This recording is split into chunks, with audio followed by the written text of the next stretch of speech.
en nuestras vidas desde hace años, me refiero a la industria petrolera, y hay que seguir, hay que llevarle el pulso, entender qué se viene o no haciendo, o qué se viene haciendo bien o no.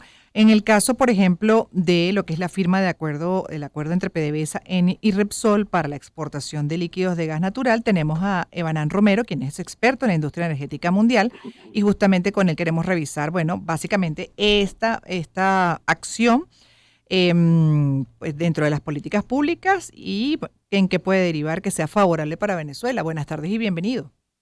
Buenas tardes, Gladys, con todo gusto aquí estoy de nuevo para responder tus inquietudes. Sí, y por eso llamándolo también, fastidiándolo una vez más como experto en la materia, porque además antes uno sentía que si era que yo creo que un poco analizar lo que era nuestro comportamiento en un pasado reciente, por ejemplo, en esa historia de los llamados años democráticos, con el desarrollo de la industria, el tema de la nacionalización, que uno sentía que sí te impactaba positivamente mucho, pero en definitiva era como un estado dentro del estado, uno lo sentía como distante, incluso hasta, bueno, como elitesco, y eso cambió radicalmente, ¿cierto o falso? Cambió dentro de estas políticas de los últimos 20 años, pero ya nos fuimos para el otro lado. Y la realidad es que la industria no funciona, o bueno, funciona ahí a lo mínimo, cuando sabemos que tiene todo el potencial como país, incluso ante el mundo, dentro de lo que queda, además de uso del petróleo, porque vaya que van ya también algunos de manera acelerada hacia la economía verde, economía circular. Entonces le pregunto con relación a eso, que uno sentía antes como distante y ahora le prestamos más atención porque sabemos sus consecuencias cuando no funciona. Correcto. Ajá, Nada. ya lo estamos padeciendo, ¿verdad? Entonces, bueno, en este caso, esa firma de acuerdo, ¿qué significa para el país? Mira, significa muchísimo, no, yo no diría, vamos a decirlo con mucho realismo, tanto para el país, pero indirectamente sí, Ujú. porque estas empresas europeas, Repsol y Eni, que firmaron este acuerdo, han venido haciendo una labor extraordinaria, montándose el sector del gas natural en los hombros, de manera que el gas natural para los bombillos a través de la generación eléctrica y las hornillas en las casas, en la cocina, no le fallan a los venezolanos. Con la crisis que hay en la industria petrolera, Ujú. donde prácticamente no tienen un centavo, te puedes imaginar si esas empresas no se hubiesen movilizado a Venezuela, a pesar de todas las circunstancias geopolíticas que han habido, que ahuyentaron a muchas de las que producían petróleo. Pero estas europeas se han mantenido, han invertido, han tomado riesgos y sobre todo que dada la crisis, a muchas no les pagan o se retrasan muchísimo en pagarles lo que han invertido y lo que están gastando para mantener las luces prendidas y las hornillas encendidas. Ujú. Esta es una medida que obviamente va dirigida a compensarles esa enorme deuda. Les vienen entregando cargamentos de crudo que se los llevan a España, se los llevan a Italia, entre las dos pues reparten y van agregándole o amortizando esa deuda. Pero como se requiere que sigan desarrollando más, porque obviamente no es suficiente, PDVSA Gas no tiene de dónde invertir, entonces, bueno, el gobierno consideró que en los contratos que le firmaron, le sustrajeron los líquidos que vienen asociados al gas. Este es un tema un poquito más técnico, Ujú. pero cuando uno habla del gas natural, es en la superficie que es una fase gaseosa, pero en los reservorios a 8 o 10 mil pies o 2 o 5 mil metros, todo eso está con una sola materia orgánica. Pero cuando baja la presión y sube o baja la temperatura con respecto allá abajo, esos líquidos se van saliendo del gas y lo único que queda como gas es lo que uno llama metano, Ujú. algo del etano, pero los otros, propano, butano y así, se vuelven líquidos. Lo que pasa es que cuando firmaron el contrato se los quitaron, le dieron un momentico.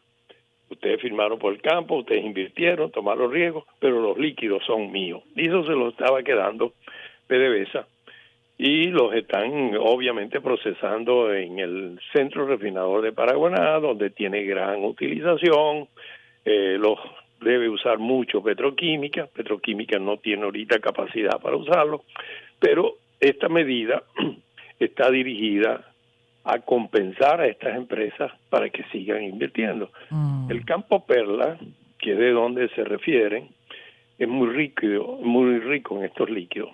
Entonces ellos necesitan ahorita mover equipos para hacer más pozos. Esos pozos cuestan 8 o 10 millones de dólares cada uno.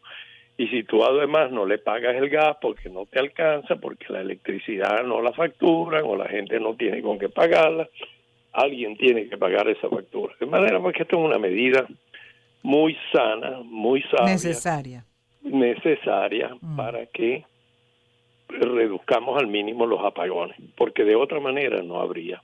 Lo más importante es poderles compensar lo que han invertido, el riesgo que han tomado. Pero se han tardado un poquito, pero bueno, ya yo entiendo que hay otras grandes urgencias a nivel país.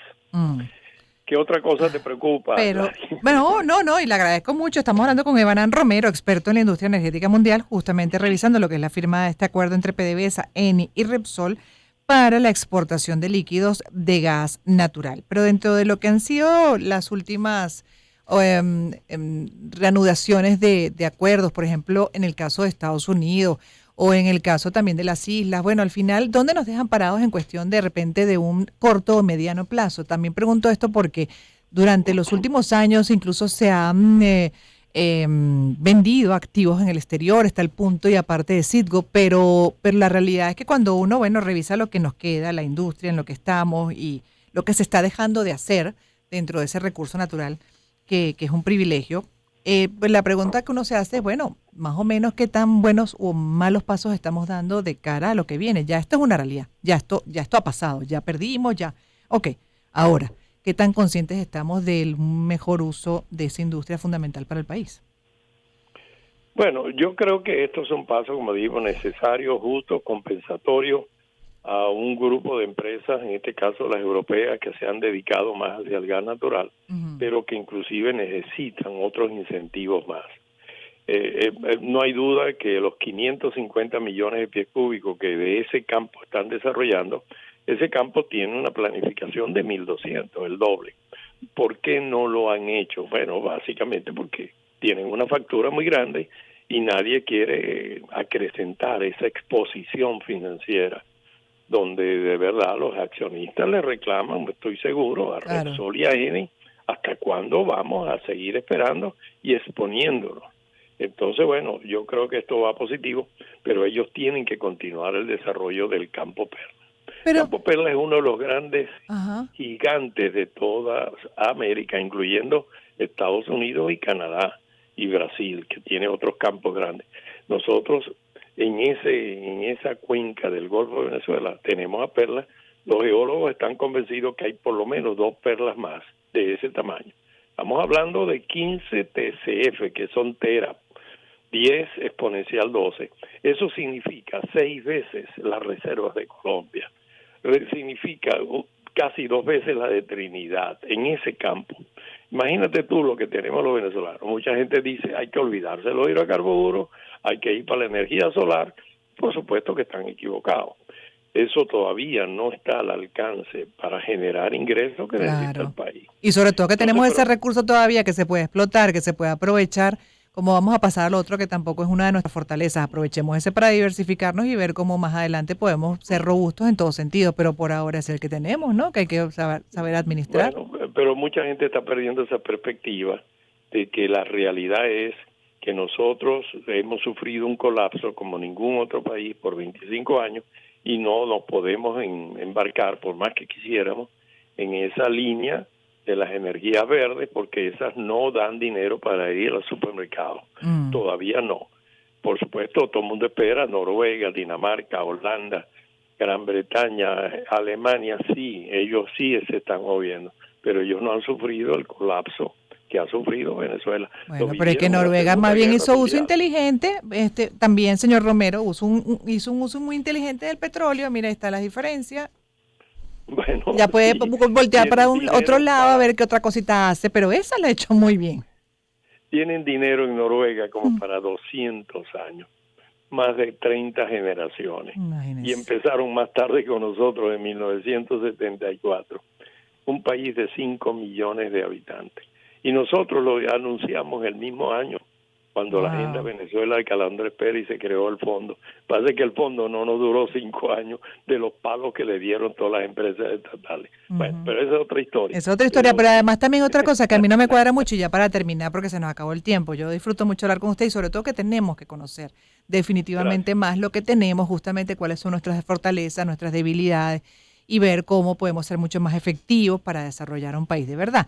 Y en este caso, hay una cosa que no me cuadra, porque este sistema se deshizo de varios activos que entiendo no eran rentables en el exterior, pero al final se adquirieron otros que tampoco hoy en día nos representan nada.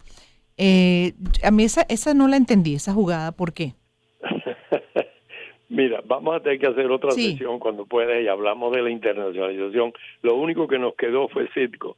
Y Citgo hoy día se salvó porque hubo un gobierno de transición. Eso no lo quieren oír los chavistas, pero se salvó porque hemos bueno, podido porque demostrar que Estados no hay Unidos relación resguardó. entre el gobierno y Citgo. Estados Unidos Porque agarró y protegió esos activos que ahora están en pelea, en disputa, y es otro punto y aparte que podemos seguir revisando porque además también ahí, bueno, se alega y hay que cuidar porque ese Citgo es una industria que, o sea, es un activo muy importante para el país que como país completo debemos resguardar, debemos proteger, debemos procurar pues mantener, así como lo que tenemos que usted bien destaca, local, adentro, pues puertas adentro que, bueno, todavía da para mucho, para sacar mira, adelante al país bien administrado. El juez federal de apelación acaba de dar 2 semanas Mm. para que la parte contraria indique el famoso alter ego. Después se los explico, pero tiene que ver con el gobierno y la relación de Citgo con el gobierno venezolano, Vamos a que ver. ahorita está.